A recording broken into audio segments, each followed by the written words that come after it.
भाभी माँ।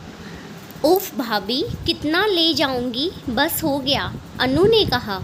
क्या हो गया, कभी कभी तो आती है। तुम इनकी भाई होती तो आधा हिस्सा लेती क्या ना लेती। पर भाभी भैया इतने खर्चे में हैं, आप लोगों का इतना प्यार मिल रहा है, वही बहुत है मेरे लिए। ननद 1 वर्ष बाद आई थी। राधिका ने उसे बेटी की तरह पाला पोसा था। हालांकि राधिका की सास कभी नहीं चाहती थी कि बेटी अपनी भाभी के संपर्क में रहे, पर ननद भाभी का रिश्ता इतना गहरा हो गया कि ननद भाभी की बेटी ही बनकर रह गई थी। आज 1 सप्ताह रहकर बेटी पुनः अपने ससुराल जा रही थी। बहू, जा किचन में दूध उबाल पर है। राधिका की सास उसके पास आते ही बोली। जी माँ जी, कहते हुए राधिका किचन में चली गई। बहू के किचन जाते ही सास ने अपनी बेटी को 10,000 रुपये अपनी साड़ी के पल्लू में से निकाल कर दिया।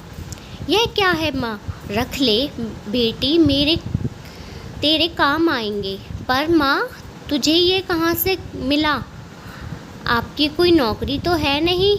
अभी भैया को छुटकी के स्कूल की फ़ीस भरनी है, उन्हीं को दे दीजिए, अभी उन्हें इसकी ज़्यादा ज़रूरत है।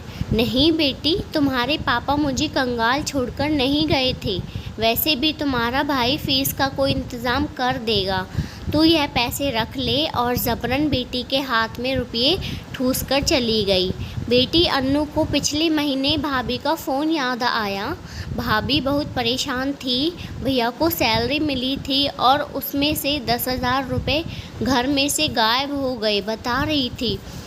उसने कुछ सोचा, वह मुस्कुराई और किचन की तरफ चल पड़ी। अच्छा भाभी, और हाँ, यह 10,000 रुपये अभी सोफ़े के नीचे से मिले हैं। मेरी जूती उसके नीचे चली गई थी, जूती तलाशने में यह भी मिले। शायद यह वही रुपये हैं जिसके विषय में आपने फ़ोन किया था। राधिका की आंखों में आंसू थे। वह सास और ननद की बातें सुन चुकी थी। ननद को अपने आगोश में भर लिया और धीरे से कहा, तू मेरी सबसे बड़ी बेटी है।